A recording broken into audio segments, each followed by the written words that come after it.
बड़ी खबर, वित्त मंत्री निर्मला सीतारमण ने मंगलवार 23 जुलाई को लगातार 7वां बजट पेश कर दिया है। कई लोगों के हाथ बड़ी सौगातें लगी है, कई लोगों के हाथ निराशा भी लगी है। इस बजट से जुड़ी 10 बड़ी बातों को आपके साथ साझा करूंगा जो कहीं न कहीं आम लोगों से जुड़ी है।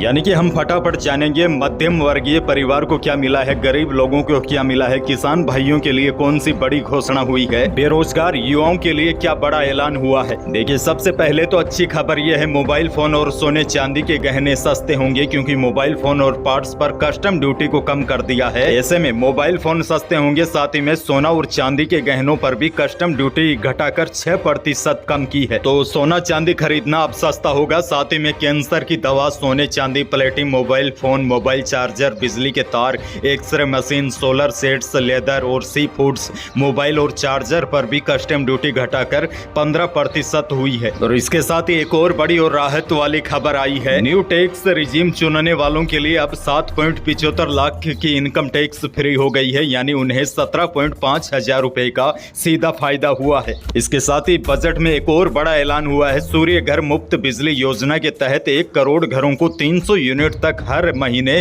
फ्री बिजली देने का ऐलान हुआ है। इसके साथ ही महिलाओं के लिए भी बड़ा ऐलान हुआ है। महिलाओं और लड़कियों के लिए लाभ पहुंचाने वाली योजनाओं के लिए 3 लाख करोड़ रुपए का प्रावधान किया गया है। और युवाओं की बात की जाए तो मुद्रा लोन की रकम 10 लाख से बढ़ाकर 20 लाख रुपए कर दी है।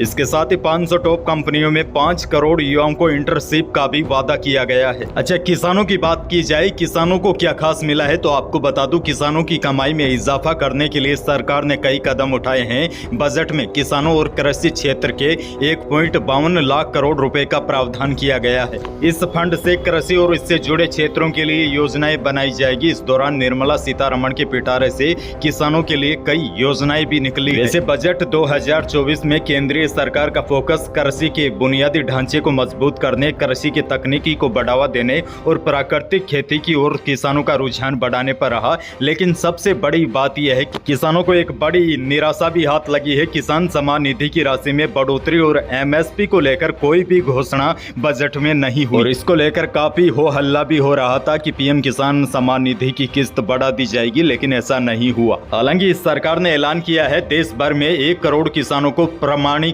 और ब्रांडिंग के माध्यम से प्राकृतिक खेती की शुरुआत करवाई जाएगी। सरकार ने ऐलान किया है, सरसों, मूंगफली, सनफ्लावर और सोयाबीन जैसी फसलों पर फोकस रहेगा। 6 करोड़ किसानों की जानकारी लैंड रजिस्ट्री पर लाई जाएगी। 5 राज्यों में नए किसान क्रेडिट कार्ड जारी किए जाएंगे। मिनिमम सपोर्ट प्राइस यानी कि एमएसपी को लेकर बजट में कोई घोषणा नहीं हुई है। वहीं आदिवासी बहुल 63,000 गाँव के लिए पीएम जनजातीय उन्नत ग्राम अभियान योजना भी लाई गई है। इसके साथ ही सरकार ने स्टूडेंट्स के लिए भी बड़ी घोषणा की है। छात्रों को कॉलेज एडमिशन लोन मिलेगा और 3% तक पैसा सरकार देगी। हर साल 1 लाख स्टूडेंट्स को लोन के ई वाउचर्स दिए जाएंगे। पेट्रोल डीजल को लेकर कोई भी राहत नहीं मिली है, लेकिन बड़ी बात आपको बता दूं, कोरोना काल में शुरू हुई खाद्य सुरक्षा योजना के तहत सरकार देश के 80 करोड़ लोगों को हर माह मुफ्त राशन देती है। इस योजना को अगले 5 साल तक बढ़ा दिया है, यानी कि अगले 5 साल तक मुफ्त राशन मिलता रहेगा।